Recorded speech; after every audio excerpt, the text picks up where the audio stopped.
Chinnu, time చూస్తే 10 అయింది. ఇప్పటి వరకు ఫోన్లో ఎవరితో మాట్లాడుతుంది?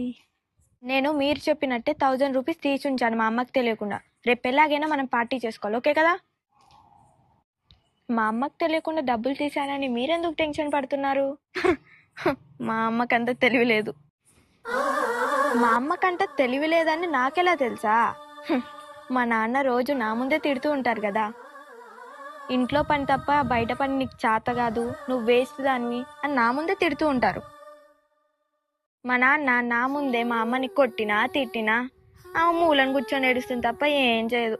మా నాన్న మా అమ్మ చెప్పిన ఏ మాట పట్టించుకోడు. మా నాన్న ఆఫీస్ నుంచి రావటం చిరాగ్గా వస్తాడు అంతే. మా అమ్మ ఏం చేయకపోయినా ఆమెతో గొడవ పడతాడు, ఆమెను తిడతాడు. మా నాన్న అన్ని మాట్లాడుతున్నా మా మమ్మీ ఏం మాట్లాడదే. అందుకే మా నాన్న తిక్కల్దానా నీకేం తెలియదు అని తిడుతూ ఉంటారు. అందుకే ఆమంటే నాకేం భయం లేదు. రేపందరం స్కూల్ బంక్ కొట్టి పార్క్లో ఎంజాయ్ చేయాలి, అంతే కదా? సరే మరి, మా డాడీ వస్తే తిడతారు. బాయ్.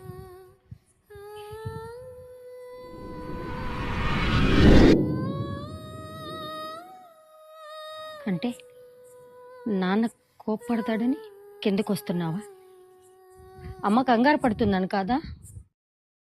ఈ తెలివి తక్కువ అమ్మ కంగారు పడదు, ఆమెకంత ప్రేమ లేదు అనుకుంటున్నావా? మీ నాన్నకి ఎన్నోసార్లు చెప్పానమ్మా, పిల్లల ముందు గొడవ పడొద్దు అని. అయినా ఆయన నా మాట వినిపించుకోలేదు.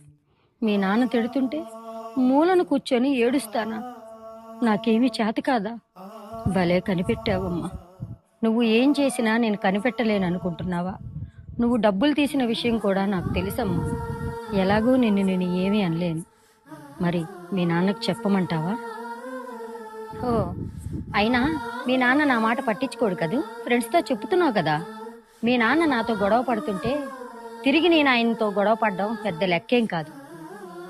భార్య అనే ప్రేమ ఆయనకి లేకపోయినా భర్త అనే గౌరవం నాకుందమ్మా.